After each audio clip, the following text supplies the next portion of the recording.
កុំហៅខ្ញុំថាប្រពន្ធអូរឿងមួយថានាងមិនចូលចិត្តខ្ញុំទេមិនព្រមទទួលយកខ្ញុំទេត្រូវមែន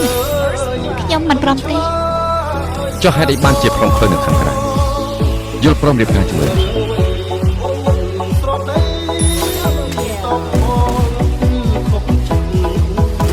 ដើម្បីសមិទ្ធផលបងប្រុសខ្ញុំនិងពុកខ្ញុំនិងសុខភាពជាងតង់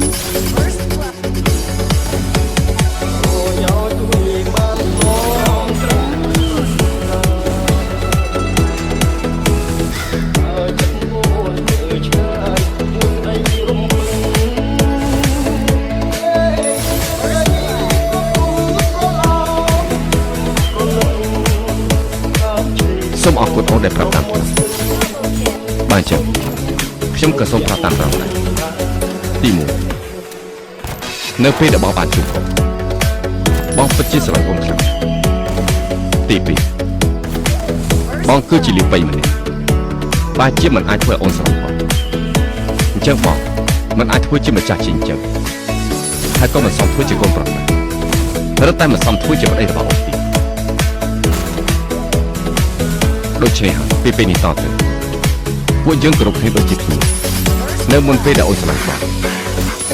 បងមិនប៉ះពាល់អូនប៉ុនសរសៃសក់ Family Packer Feed Family Jitsu Welcome to Forest Beats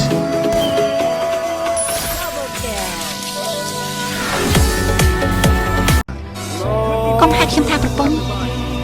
អូរឿងមួយថានាងមិនចូលចិត្តខ្ញុំទេមិនព្រមទទួលយកខ្ញុំទេត្រូវមែនខ្ញុំមិនព្រមទេចុះហេតុអីបានជាព្រមឃើញនៅខាងក្រៅយល់ព្រមរៀបការជាមួយ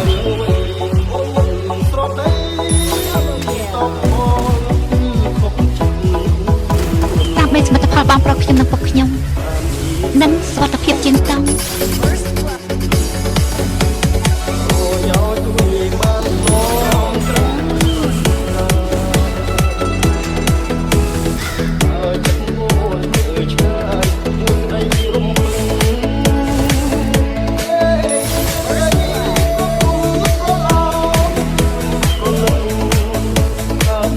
សូមអរគុណអូនដែលប្រាប់តាមខ្ញុំបាទអញ្ចឹងខ្ញុំក៏សូមប្រាប់តាមត្រង់ដែរទី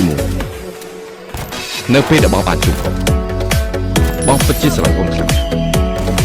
ទី2បងគឺជាលីប៉ៃម្នាក់បាទជាមិនអាចធ្វើឲ្យអូនស្រឡាញ់បងអញ្ចឹងបងមិនអាចធ្វើជាម្ចាស់ជាអញ្ចឹង